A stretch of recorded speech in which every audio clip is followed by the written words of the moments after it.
Τα χέρια της είναι σαν τη φωνή του ξενοδάσου.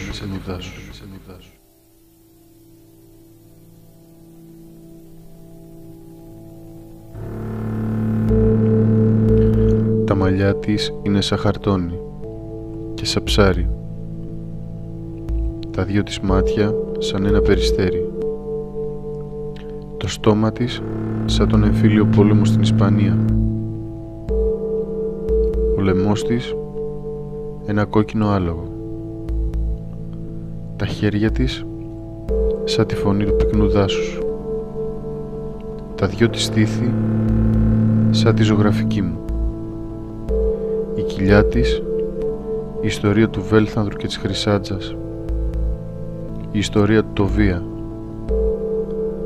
Το φύλλο της οξέα σφυρίγματα μες στη γαλήνη του μεσημεριού. Η μυρή της οι τελευταίες αναλαμπές της εμνής χαράς των οδοστρωτήρων. Τα δυο της γόνατα. Το σπίτι είναι σώμα. Είναι το σώμα του μαζί με το δικό μου. Κάνω να περπατήσω και τα σεντόνια σέρνονται πίσω από τα πόδια μου σαν ύστερα από την πράξη. Κάνω να βάλω ένα ποτήρι, ένα πιάτο στο τραπέζι.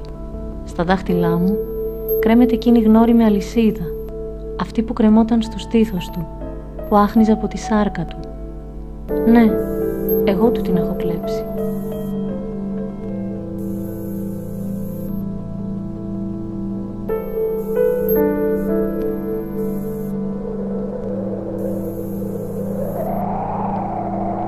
Τα χέρια της είναι σαν τη φωνή του ξενοδάσου.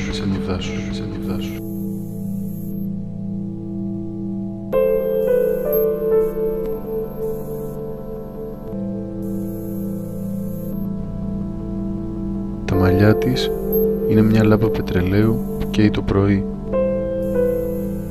Η ώμη της είναι το σφυρί των πόθων. Η πλάτη της είναι τα ματογιάλια της θάλασσας.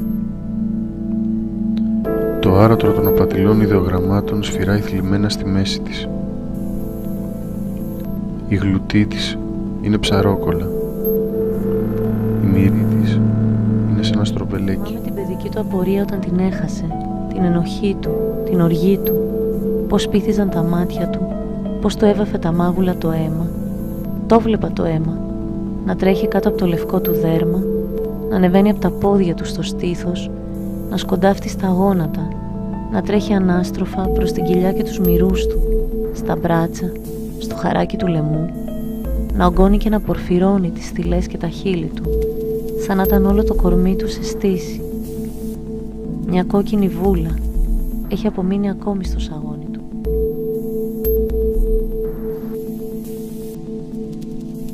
Το σπίτι είναι σώμα. Είναι το σώμα Η ώμη της μαζί με το δικό μου. είναι το σφυρί των πόθων μου.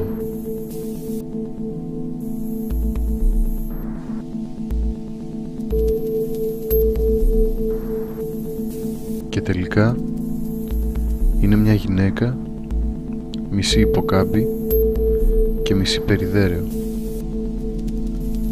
Ίσως ακόμη να είναι εν μέρη πεύκο και εν μέρη ανελκυστήριο. Τον κοιτούσα γονατιστό να ψάχνει κάτω από τα τραπέζια, κάτω από τα κρεβάτια, μπροστά στα πόδια μου παραδομένο, να κοιτάω τις γραμμές του σώματός του, τις αλλαγές των σχημάτων του σε κάθε μετακίνηση. Άλλοτε πάλι, πεσμένος κατάχαμα, να ψάχνει κάτω από τις ντουλάπες, βαθύς, ανήσυχος, διεισδυτικός σαν να έκανε έρωτα. Κι ήμουν εγώ το πάτωμα που πάνω του ριχνόταν και τον ένιωθα εντός μου, ενώ ταυτόχρονα, ορθή, παρατηρούσα την κάθε κίνησή του, εγγράφοντάς την στην αφή μου και στη γεύση μου.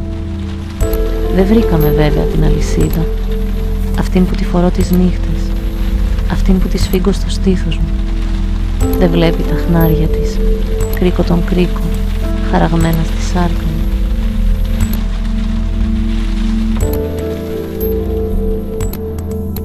Δεν βλέπει τα χνάρια της, κρίκο τον κρίκο, χαραγμένα στη σάρκα μου.